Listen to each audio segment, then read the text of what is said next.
ఇష్యూస్ని సమస్యలను పరిష్కరించాలని కోరుతూ సినిమా ఇండస్ట్రీలో పనిచేసేటువంటి కార్మికులు సమ్మె బాట పట్టారు. ఇప్పటికే ఫిల్మ్ ఛాంబర్ కూడా దానికి సంబంధించి ప్రకటన జారీ చేయడం జరిగింది. ఎవరు కూడా షూటింగ్స్లో పాల్గొనకూడదని, ఒకవేళ పాల్గొంటే కఠిన చర్యలు తీసుకుంటామనేది కూడా నిర్మాతలకు ఫిల్మ్ ఛాంబర్ హెచ్చరికలను జారీ చేసినటువంటి విషయం మనందరికీ కూడా తెలిసిందే. ఇంతకీ సినిమా పెద్దలుగా చెప్పుకుంటున్నటువంటి కొంతమంది ఇప్పటివరకు ఈ అంశం మీద మాట్లాడినటువంటి సందర్భాలు లేవు. ఇంతకీ ఎంతమంది కార్మికులు పనిచేస్తూ ఉన్నారు, ఏంటి ఈ విషయం ఏందన్న అంశానికి సంబంధించి కూడా పూర్తి స్థాయిలో తెలుసుకునే ప్రయత్నం చేద్దాం. మనతో పాటు తెలంగాణ సినిమా వేదిక సభ్యులు కూడా మనతో పాటు ఉన్నారు. వారితో మాట్లాడించే ప్రయత్నం చేద్దాం. చెప్పండి, ముందుగా మీ పేరు, మీరు ఏ వింగ్లో పనిచేసేవారు? నా పేరు లారా, తెలంగాణ సినిమా వేదిక రాష్ట్ర అధ్యక్షులు. నేను సినీ రచయిత. తెలంగాణ రాష్ట్రంలో ఈ మధ్య కాలంలో సినీ కార్మికులు 1వ తారీఖు నుంచి సమ్మెబాట పట్టిండ్రు. వాళ్ళు 30% వేతనాలు పెంచాలని డిమాండ్ చేస్తూ ఉన్నారు. సినీ ప్రొడ్యూసర్లు అంత సాధ్యం కాదని వాళ్ళు మాట్లాడుతూ ఉన్నారు. దానికి కార్మికులు సమ్మెబాట పడుతూ ఇవాళ ఆందోళన చేస్తూ ఉన్నారు. సినిమా షూటింగ్లన్నీ కూడా బంద్ అయినాయి. ఇవాళ ఆంధ్ర తెలంగాణకు సంబంధించిన కార్మికులు అందరూ కూడా ఐక్యంగా తమ హక్కుల కోసం పోరాడుతున్నారు. దాంతోపాటుగా సినిమా పెద్దలు కానీ చెప్పి కొంతమంది మాట్లాడుతూ ఉన్నారు. వారు ఏమైనా రెస్పాన్స్ ఇచ్చారా? సినిమా పెద్దలు చిరంజీవి కావచ్చు, దాంతోపాటుగా బాలకృష్ణ కావచ్చు, మోహన్ బాబు కావచ్చు, వీళ్ళు ఎవరైనా మాట్లాడినటువంటి పరిస్థితి ఉందంటారా? ఇప్పటి వరకు చిరంజీవి గారు అయితే మాట్లాడారు. కార్మికులు కొంతమంది కలిసిరనే ప్రచారం అది అవాస్తవం, మాకెవరు గెలవలేదు. కార్మికులకు సంబంధించిన అంశం మీద ఫిలిం ఛాంబరే సమస్యను పరిష్కారం చేయాలని చిరంజీవి గారు మాట్లాడుతూ ఉన్నారు. మరొక వైపు ఇవాళ చిన్న నిర్మాతలు, పెద్ద నిర్మాతలు అనే ఒక సమస్య కూడా ఈ సమ్మె వల్ల ఉత్పన్నమైంది. కార్మికులు అందరినీ కూడా 30% డిమాండ్ చేయమని చెప్పడం కూడా సరైనది కాదు అనేది కూడా ఒక వాదన ఉన్నది. అయితే తెలంగాణ సినిమా వేదిక నుంచి మేము ప్రధానంగా డిమాండ్ చేస్తున్న విషయం కూడా ఏంటంటే, భారీ స్థాయి సినిమాలకి 30% ఇవ్వడంలో తప్పేం లేదు. కార్మికులు శ్రమ దోపిడీకి గురి అవుతూ ఉన్నారు. పొద్దున 6 గంటల నుంచి సాయంత్రం 6 గంటల వరకు, రాత్రి 10 గంటల వరకు కూడా సినిమా షూటింగ్లో కూడా కార్మికులు శ్రమ దోపిడీకి గురి అవుతున్నారు. కాబట్టి వాళ్ళకి శ్రమకి తగ్గ వేతనం ఇవ్వాలని మేము డిమాండ్ చేస్తూ ఉన్నాం.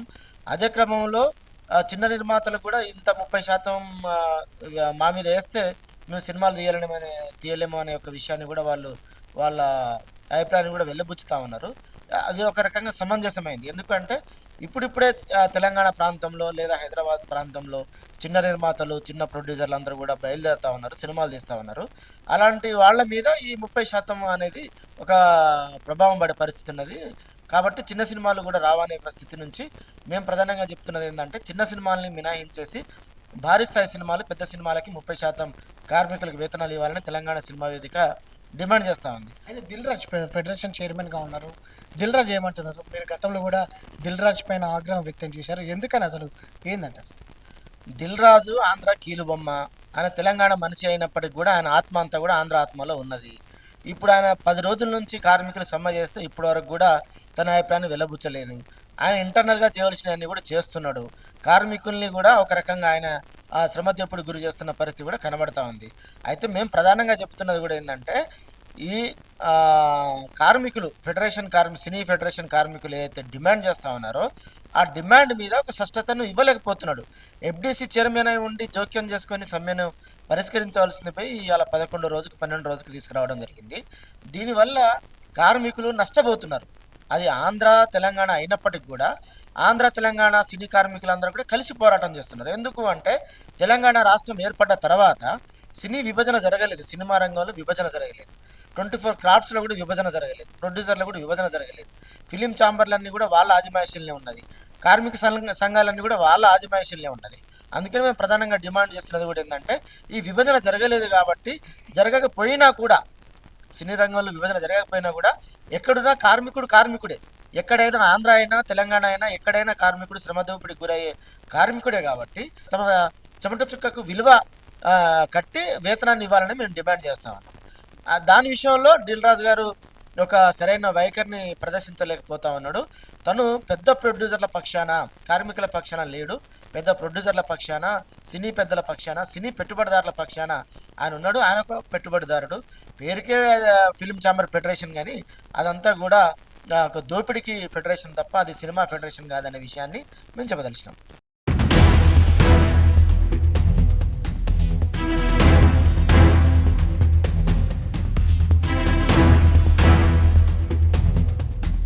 ప్రధానంగా 24 క్రాఫ్ట్స్కి సంబంధించి ఏ వింగ్కి ఎంతవరకు శాలరీస్ ఉంటాయి, మీరు ఎంత పెంచాలని చెప్పి కూడా డిమాండ్ చేస్తూ ఉన్నారు?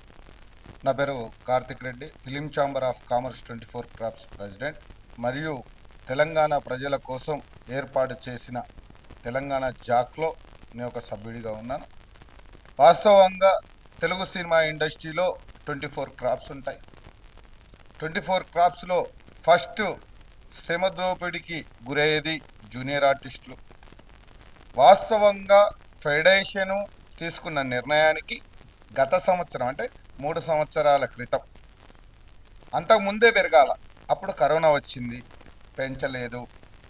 ఆ తర్వాత శ్రీ కళ్యాణ్ గారు అధ్యక్షుడిగా ఉన్నప్పుడు 30% పెంచాలా అన్నప్పుడు వేతనాలు 30కి 30 ఒకసారి పెంచడం ప్రొడ్యూసర్ల మీద భారం పడుతుందని అప్పుడు ఏం చేయడం జరిగిందంటే ప్రతి 3 సంవత్సరాలకు ఒకసారి సినీ కార్మికులకు వేతనం పెంచుతామని నిర్మాతల మండలే స్పష్టం చేసి నిర్మాతల మండలే ఒక బాండ్ పేపర్ రాసి ఫెడరేషన్కి ఇవ్వడం జరిగింది.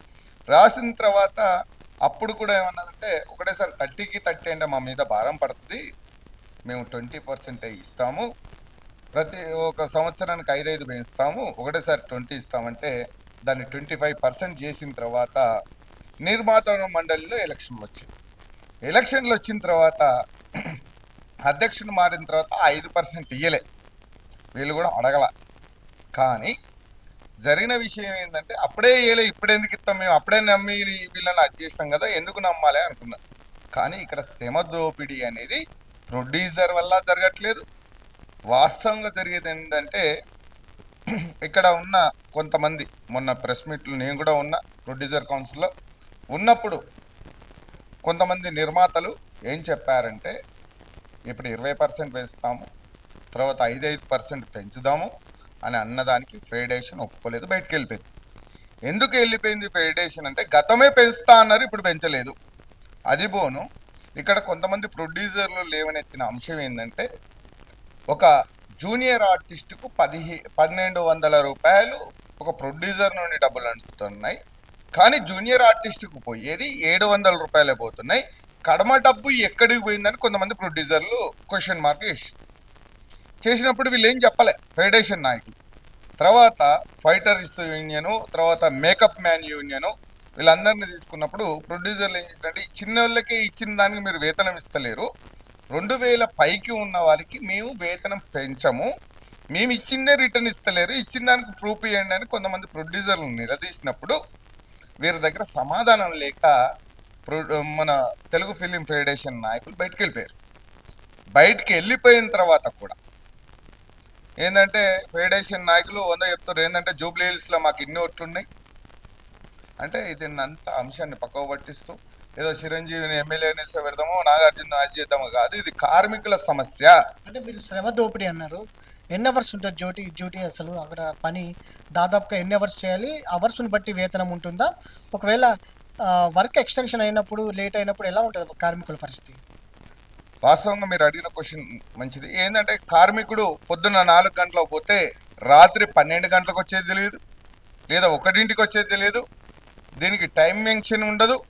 ఇక్కడ నిర్మించిన వేతనం ఏదైతే 1,200 అన్నారో ఈ 1,200 కూడా శ్రమ దోపిడీ ఎట్లా ఉంటుందంటే ఇక్కడ ఒక ఏజెంట్ ఉంటాడండి, ఒక జూనియర్ ఆర్టిస్ట్ని పంపించే ఏజెంట్ ఉంటాడు. ఆ ఏజెంట్ వాస్తవంగా ఒక పర్సన్ మీద 100 రూపాయలు తీసుకోవాలి, కానీ ఈ కడవ డబ్బులంతా ఏజెంట్ దొబ్బేస్తాడు. దాంట్లో నాన్ కార్డు హోల్డర్స్, మొన్న ప్రొడ్యూసర్ మిత్రులంతా కూడా ఏమన్నారు, కార్డు లేని వాళ్ళని తీసుకుంటాం మేము, నాన్ కార్డు హోల్డర్లను తీసుకుంటాం అన్నది కూడా. నాన్ కార్డు హోల్డర్లు కార్డు హోల్డర్తోనే వచ్చినప్పుడే వీళ్ళకి 500 ఇస్తారు, కార్డు లేని 500 ఇస్తారు. ఏంటంటే ప్రొడ్యూసర్కు మిగిలిపోతుంది. మీరు చెప్పిన దాంట్లో మరొక అంశం కూడా ఉంది, నైపుణ్యం కలిగిన వారినే మేము పనిలోకి తీసుకుంటాము, వారితోనే పని చేయించుకుంటామని కూడా నిర్మాతల మండలి మొన్న మాట్లాడింది.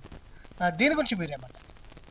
నైపుణ్యం లేదంటే ఇక్కడ నైపుణ్యం లేనివాడు ఎవడు ఇండస్ట్రీకి రారండి, బ్యాడ్ అది మాట్లాడడం అసలు.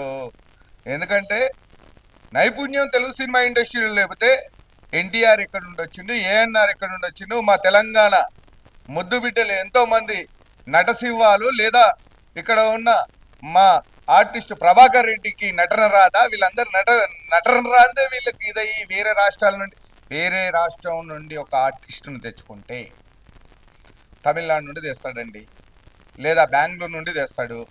వాడికి ఏంటంటే వాడికి రూమ్ ఇస్తాడు, వానికి వందిచ్చిన తెలుగు సినిమా ఇండస్ట్రీలో అవపడాలి. ఇప్పుడు పాన్ ఇండియా ఇది పాన్ ఇండియా, పాన్ ఇండియా కాబట్టి వాడు అవపడాలి. వాడు 100 రూపాయలకు కూడా తీస్తాడు. ఇప్పుడు మీ జూనియర్ ఆర్టిస్టుల పరిస్థితి ఇంత ఘోరంగా ఉందని చెప్తున్నారు. అదే లైట్ బాయ్ పరిస్థితి ఎలా ఉంటుంది? ప్రొడక్షన్కి సంబంధించిన వాళ్ళే, మిగతా సభ్యులు ఎవరైతే ఉంటారో వెహికల్ డ్రైవర్స్కి సంబంధించిన వాళ్ళే కావచ్చు, దాంతోపాటుగా ఇతర వింగ్స్లో పనిచేసేటువంటి చిన్న చిన్న కార్మికుల పరిస్థితి ఎలా ఉంటుంది అంటారు? వాస్తవంగా మీరు అడిగింది నిజమే. ఇవాళ ఏం జరిగిందంటే మన పీపుల్స్ మీడియా ప్రొడ్యూసర్ గారు మాట్లాడుతూ డ్రైవర్ల అంశాన్ని కూడా ఎత్తారు. Telugu drivers association, cinema and TV drivers association ప్రెసిడెంట్తో నేను వచ్చే ముందే మాట్లాడినా.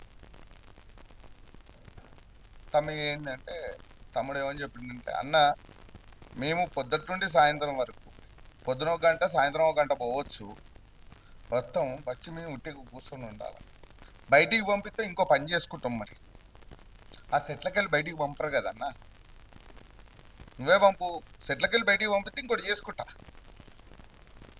ఎవరైనా ప్రొడ్యూసర్ల యొక్క నిర్మాణం ఎట్లుందంటే, వాస్తవంగా ఇక్కడ జరిగేది ఏంటంటే కార్మికుల వేతనం పెంచాలి. అది 100% రూల్ ఉంది.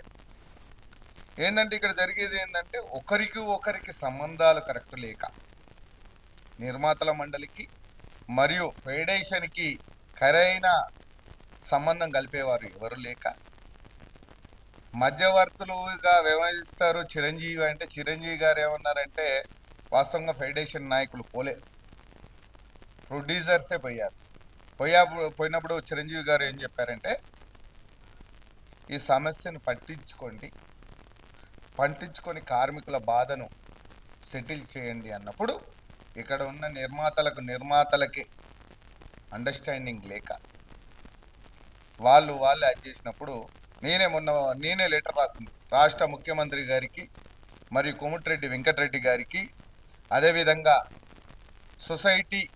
అగ్రికల్చర్ సొసైటీ మినిస్టర్ అయిన తుమ్మల నాగేశ్వరరావు గారికి, అదేవిధంగా కార్మిక చట్టాలకు సంబంధించిన కార్మిక శాఖ మినిస్టర్ వివేక్ వెంకటస్వామి గారికి, అదేవిధంగా కార్మిక శాఖకు సంబంధించిన ఒక లేబర్ అసోసియేషన్కు సంబంధించిన గంగాధారికి, వీళ్ళందరికీ లెటర్ రాసినప్పుడు నిన్న రాత్రి రిప్లై వచ్చింది, మీటింగ్ రావాలని. వాళ్ళని పిలిచి సెట్ చేయండి.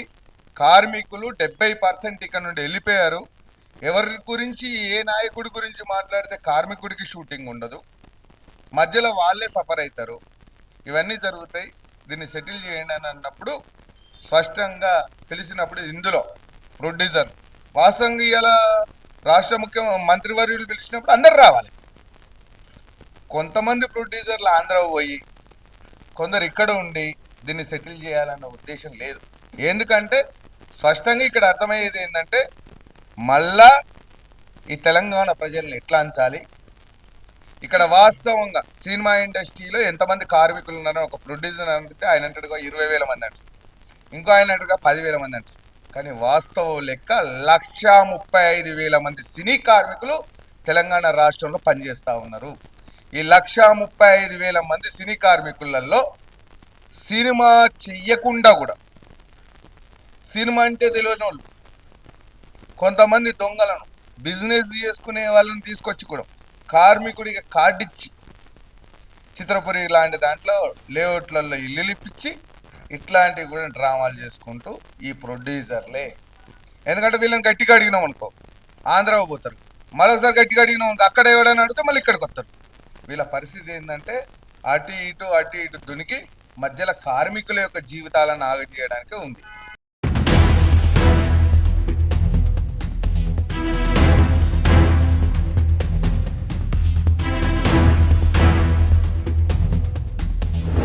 తెలంగాణకు సంబంధించి ఓవరాల్గా అటు 2 రాష్ట్రాలకు సంబంధించి కావచ్చు, తెలుగు ఫిలిం ఇండస్ట్రీలో ఎంతమంది కార్మికులు పనిచేస్తున్నారు, వాళ్ళ పరిస్థితి ఇప్పుడు ఏందంటారు? ఏంటంటే పని చేసుకుంటేనే రోజు గడిచేటటువంటి స్థితి, దీని గురించి ఇప్పుడు ఏదైతే ఈరోజు జరుగుతున్నట్టు ఈ కార్మికులకు ఏదైతే అన్యాయం జరిగిందో ఈ ఫిలిం ఇండస్ట్రీలో, దాన్ని పురస్కరించుకొని ఇప్పటికే ఒక వారం 10 రోజుల నుంచి మీటింగ్లు అనేది జరగడం, వాళ్ళు దానికి ఒప్పుకోకపోవడం, ఇప్పుడే మన చెప్పినట్టు 1,35,000 మంది కార్మికులు పనిచేస్తున్నారని, అదేవిధంగా వీళ్ళే కాకుండా ఈ సినీ పరిశ్రమలో మిగతా వాళ్ళు ఏమీ పని చేయకున్నా కానీ ఆ చిత్రపురి కాలనీలో ఉండడం, వాళ్ళకు ఆ ఇండ్లు కేటాయించడం, ఇది చాలా దుర్మార్గం. అదేవిధంగా ఏదైతే ఇవాళ దిల్ రాజు ఉన్నాడో ఆ దిల్ రాజు కూడా అసలు ఏం పట్టించుకోవట్లేడు. ఫిలిం ఛాంబర్ ఆయన ఏదైతే చైర్మన్ ఉన్నాడో ఎఫ్డిసికి, తెలంగాణ ఫిలిం డెవలప్మెంట్ కార్పొరేషన్, ఆయన పట్టించుకోవట్లేడు. ఆయన ఏంటంటే రాజకీయ నాయకుల్లాగా ఆయన కూడా మారిపోయి థియేటర్ల మాఫియాలో కూడా ఆయనది హస్తం పూర్తిగా ఉన్నది కాబట్టి ఆయన ఎట్లయినా పెద్ద సినిమా ప్రొడ్యూసర్లకు, అదేవిధంగా ఆంధ్ర వాళ్ళకు తొత్తులుగానే ఆయన పనిచేస్తుండు. ముందుగా ఆయన రాజీనామా చేయాలనేది మేము తెలంగాణ సినిమా వేదిక ద్వారా డిమాండ్ చేస్తూ ఉన్నాం. ఖచ్చితంగా దీని మీద ప్రోగ్రాం తీసుకుంటాం. ఖచ్చితంగా ఏదైతే వీళ్ళ నిజమైన కార్మికుల కోరిక ఉన్నదో, వాళ్ళు ఏదైతే వేతనాలు ఇవ్వాలనో ఆ 30% ఇస్తామని కూడా గతంలో మోసం చేశారు కాబట్టి ఇప్పుడు ఆ విధంగా మోసం చేయకుండా ఏదో ఇప్పుడు ప్రొడ్యూసర్ గిల్డ్ కౌన్సిల్ ఏదో ఇప్పుడు 15% ఇస్తాం, వచ్చే సంవత్సరం 5% ఇస్తాం, ఆ తర్వాత 2 నెలలకు 5% ఇస్తామంటారు. అది పూర్తిగా తప్పు. వాళ్ళు ఖచ్చితంగా వాళ్ళ డిమాండ్ను ఇప్పుడే నెరవేర్చాలి. ఏది ఏమైనా సరే దీని మీద చాలా ముందుకు వెళ్తాం. అన్ని సంఘాలను అందరినీ కూడా కలుపుకొని ముందుకు పోయి వీళ్ళ సమస్యలను మేము పరిష్కరిస్తాం. సినిమా పెద్దలు కావచ్చు, పెద్ద హీరోల స్పందన దీని విషయంలో ఏముందంట? సినిమా పెద్దలు, పెద్ద హీరోలు అంటే ఇప్పుడు చిరంజీవి గారు అయితే నాకు తెలియదు, ఈ ఫెడరేషన్ వాళ్ళు నన్ను ఎప్పుడు కలవలేదు, నాకైతే ఈ విషయం తెలియదు, నన్ను అనవసరంగా దీంట్లో గుంజొద్దు అనేది ఆయన చెప్తున్నాడు. కాకపోతే మాకు తెలిసింది ఏంటంటే ఇప్పుడు మహేష్ బాబు కానీ వెంకటేష్ కానీ వాళ్ళు మాత్రం ఒప్పుకున్నారు. వాళ్ళు మేము ఇస్తాము ఖచ్చితంగా, మేము ఎన్నో సేవా కార్యక్రమాలు చేస్తున్నాం, ఎవరో ముక్కు ముఖం తెలియని వాళ్ళకే చేస్తున్నాం, మా కార్మికుల కోసం మేము ఎందుకు చేయమనేది తప్పకుండా వాళ్ళైతే 30% చేస్తామన్నారు. అదేవిధంగా మిగతా వాళ్ళు కూడా చేయాలి. ఎందుకంటే ఇప్పుడు ఎక్కడి నుంచి ఎక్కడి దాకా పోయింది, ఇలా 100 కోట్ల సినిమాలు తీస్తున్నప్పుడు మీకు ఇయ్యనికేంది కార్మికులకు, మీకేం నష్టం లేదు కదా, 2-3 కోట్ల రూపాయలు ఏమైనా పెరుగుతాయమ్మా. సినిమా అంటే ఒక రంగుల ప్రపంచం, కానీ అందులో కష్ట నష్టాలు ఎలా ఉంటాయంటారు? ఎలాంటి బతుకుంటుంది అంటారు అసలు కార్మికులది? సినిమా కష్ట నష్టం చాలా ఘోరంగా ఉంటాయి. లేని వాళ్ళ కార్మికులు అదే అట్టడుగు ఉన్న కార్మికులు మాత్రం వాళ్ళది నిజంగా దుర్భరంగా ఉంటుంది. చాలా ఏదో బతుకుతున్నాం, ఇంటిని చేస్తున్నాం, వీళ్ళు ఊర్లు ఇడిచి పెళ్ళాం పిల్లల్ని ఊర్లో పెట్టుకొని ఇక్కడ హైదరాబాద్కి వచ్చి ఇక్కడ వాళ్ళ స్థితి ఘోరం. మామూలుగా లోయర్, మిగతా వాళ్ళు బాగానే ఉన్నారు. 2,000 పై చిలుకు 2,000 వచ్చిన వాళ్ళకి వాళ్ళకి ఏం నష్టం లేదు, వాళ్ళు పని చేసుకుంటారు. కానీ పని భారం మాత్రం చాలా ఎక్కువ పడుతుంది. వాళ్ళు ప్రొద్దున ఏదో తెల్లారుజాము పోతే మధ్యరాత్రి వచ్చి మళ్ళీ తెల్లారిపోయడం అనేది ఇది షిఫ్ట్లో ఉండవు అంటే షూటింగ్ కంప్లీట్ కావాల్సిందే. షిఫ్ట్ల లాగా ఏముండదు. కాకపోతే ఎప్పుడో ఒకసారి దొరుకుతుందేమో కానీ అవకాశం, మ్యాక్సిమం అయితే వీళ్ళకు చాలా పని ఒత్తిడి చాలా ఉంటుంది. వాళ్ళు కూడా పని చేస్తారు, సంతోషంగానే చేస్తారు, కానీ వాళ్ళకు కూడా ఖచ్చితంగా వాళ్ళ అనేది కార్మికులకు న్యాయం చేయాలనేది కోరుకుంటాం. ఇది సినిమా ఇండస్ట్రీలో కార్మికుల బ్రతుకు చాలా ఆగమ్య గోచరంగా దుర్భరంగా ఉంటుందనేది కూడా వారు చెప్తా ఉన్నారు. ఉదయం వెళ్తే రాత్రి ఇంటికి ఎప్పుడు వస్తారో అనేది కూడా కార్మికులు చెప్పలేనటువంటి స్థితి ఉంటుందని కూడా చెప్తా ఉన్నారు. ఎన్నో ఏళ్ళుగా తమకు పెరగాల్సినటువంటి జీతాలను పెంచాలనేది కూడా వారు డిమాండ్ చేస్తూ ఉన్నారు. పెద్ద హీరోలు కూడా ఈ అంశంపై ముందుకు వచ్చి తమకు వేతనాలు పెరిగే విధంగా చర్యలు తీసుకోవాలనేది కూడా కోరుతున్నారు. వీడియో జర్నలిస్ట్ ప్రభాకర్తో వంశీకృష్ణ, సమయం టీవీ, హైదరాబాద్.